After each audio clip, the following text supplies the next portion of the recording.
Hello everyone गोदान मोनसे भिडिअनि गेजेरजों नोंथांमोनखौ गासैखौबो बरायबाय लोगोफोर नोंथांमोना बे चेनेलाव गोदान फैनो गोनां आबुं बर' सावथुनफोरनि मिउजिक भिडिअफोरनि शर्ट मुभिफोरनि आपडेट मोनबाय थानो थाखाय चेनेलखौ सब्सक्राइब खालामनानै लादो लोगोफोर दायो नोंथांमोना नायगासिनो दङ आपडेट भिडिअ गोदान मोनसे बर' सावथुननि आपडेट भिडिअ नायगासिनो दङ नोंथांमोना भिडिअनि टाइटेल आरो थाम्बनेलाव नायनानै एसेब्लाबो हमनो हाखादों बे भिडिअआ मानि सोमोन्दै जागोन आरो बे फुल मुभिनि सायाव नोंथांमोना आबुङै मिथिनो थाखाय भिडिअखौ फार्स्टनिफ्राय लानानै जोबजासिम नायलां लोगोफोर अब्लासो नोंथांमोना मिथिनो मोनगोन जे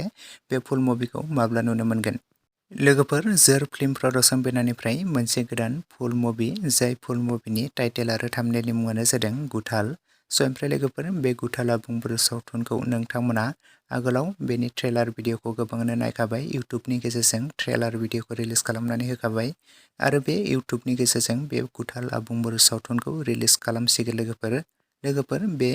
फुल मुभिखौ माब्ला रिलिज खालामगोन आरो बेनि डेटआ मा खालि रिलिज खालामगोन बे डेटखौ नोंथांमोना मिथिनो थाखाय जोबजासे नायलां लोगोफोर आरो बे गुथाल आबुं बर' सावथुनाव जों गाहायै फाव खालामनायखौ नुनो मोनगोन बिग्राय मनालिसा फ्लरेना रिंकुमनि आरो टाक्लाय जेजास क्रिकेटारि राजाश्री आरो लोगोसे गोबांथार फाव खालामगिरिफ्रा बे गुथाल आबुं बर' सावथुनाव फावखौ खालामबावदों लोगोफोर बे गुथाल आबुं बर' सावथुनखौ जों मिथिनो मोननाय बायदिब्ला गाबोननि गेजेरावनो जों रिंसार ब्रह्म चेनेलाव जों थाबैनो नुनो मोनगोन दे लोगोफोर बिथाङा बे रिंसार ब्रह्मआ गावनि इउट्युब चेनेलनि गेजेरजोंनो बिथाङा रिलिज खालामनो आखायाव लादों गाबोननि गेजेरावनो नोंथांमोना नुनो मोननो हागौ लोगोफोर नोंथांमोना बयबो नायनो थाखाय रेडि जानानै थाखादो लोगोफोर आरो सोर नोंथांमोना नायनो बयबो एक्साइटेड कमेन्ट सेक्सनाव लिरना फोरमायहरदो लोगोफोर आरो नोंथांमोना बे गुथाल आबुं बर' सावथुनखौ आगोलाव निउबो एप्सआव सोर नायखो आरो नायनानै माबोरै मोनदों कमेन्ट सेक्सनाव लिरना फोरमायहरदो लोगोफोर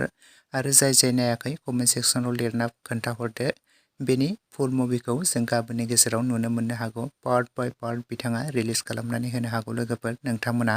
बयबो नायनो थाखाय रेडि जानानै थादो लोगोफोर लोगोसेनो दिनैनि शर्ट आपडेट भिडिअ बेखिनियावनो and thank you for watching next video थाबैनो लोगो मोनफिनगोन लोगोफोर okay bye bye and take care.